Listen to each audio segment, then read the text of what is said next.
بصوا هو كده شكل البشره في الشمس. ده شكل البشره بعد ما رجعت من بره.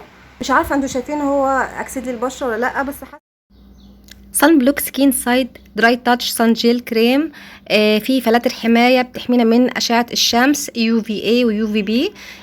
تركيز 10% من ماده نياسيناميد. طبعا دي الماده دي ممتازه جدا جدا لاصحاب البشرات الدهنيه والمختلطه. شركه سكين سايد بتوعدنا انه هيرطب البشره طول اليوم، هيدينا درجه حمايه عاليه جدا لمده ساعتين متواصلين، ومع الاستمرار هيحمي بشرتنا من الاسمرار، وكمان هيحمينا من تجاعيد البشره، وهيحمينا كمان من التصبغات. وهو اويل فري، مش بيعمل وايت كاست او بيأكسد البشره، مش بيدهن او بيعرق. تعالوا مع بعض نتاكد ونشوف الكلام ده صح ولا لا. يلا بينا.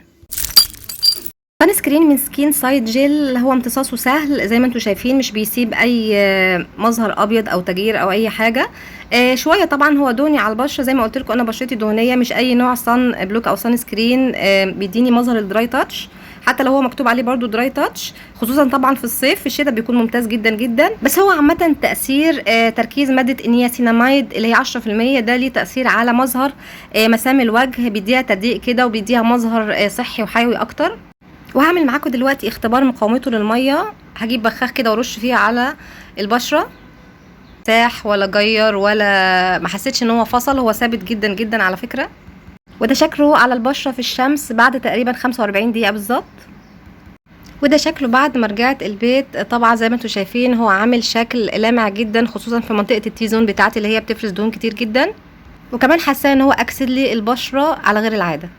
كمان كانت مشكلتي معاه في التطبيق وانا بجدده، ابتدى يفرول كده وعمل لي شكل حبوب كده صغيره، ما عجبنيش خالص على البشره. بالنسبه للحجم هو 50 مللي، سعره 350 جنيه. ده من غير عرض، في العروض بيوصل ممكن يوصل ل 280 جنيه. طبعا انا صعب اعتبره ان هو صن بلوك اقتصادي بالمقارنه لانواع تانية كتير اقتصاديه وفعاله جدا جدا. هيظهر لكم دلوقتي صوره اضغطوا عليها هيطلع لكم كل انواع الصن بلوك اللي انا جربتها. لو عجبكم الفيديو ما تنسوش تضغطوا لايك وتشتركوا في القناه. مع السلامه.